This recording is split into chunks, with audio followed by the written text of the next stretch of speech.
Hello, আমি রাখি from রাখিস গ্যালারি। গতকাল ছিল শনিবার, আর উইকেন্ডটাকে স্পেশাল করতে আর মাইন্ডটাকে একটু রিফ্রেশমেন্ট করতে চলে গেছিলাম খেতে। একদম ঠিকই ধরেছ, কোথায় চলে গেছিলাম? কোলাঘাটের শেরি পাঞ্জাবে খাওয়া দাওয়া করতে। বহুদিনের আমার ইচ্ছা ছিল মধ্যরাতে বাইকটা নিয়ে একটু বেরিয়ে পড়বো লং ড্রাইভে, আর বাইরে কোথাও খাওয়া দাওয়া করে আসবো। আর ইচ্ছা যখন হয়েছে, সেই ইচ্ছাটাকে ফুলফিল না করলে চলে? বলো বলো বলো।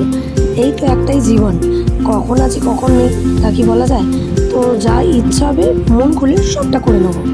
যাই হোক বাবা, অনেকটা বেশি বকে নিয়েছি, খুব জোর খিদে পেয়েছে, অনেকটা রাস্তা এসেছি, আবার অনেকটা রাস্তা যেতেও হবে, তাই ঝটপট দেরি না করে অর্ডার করে ফেললাম। আমরা কী কী খাবো? অনেক কিছু মেনুতে রয়েছে, তার মাঝখান থেকে আমরা নিয়ে নিয়েছিলাম গন্ধরাজ কাঠি কাবাব আর রেশমি কাবাব। তার মধ্যে গন্ধরাজ কাঠি কাবাবটা আমার মাস্ট লেগেছিলো। আর নিয়ে নিয়েছিলাম বাটার নান, চিকেন ভর্তা আর চিকেন বাটার মশলা। যাই হোক, অল ওভার খাওয়া দাওয়াটা খুব ভালোই হয়েছিল, আর শেষ করেছিলাম একটা সুন্দর লাস্সি দিয়ে। যাই হোক, এখানে ভিডিওটা এন্ড করছি, টাটা।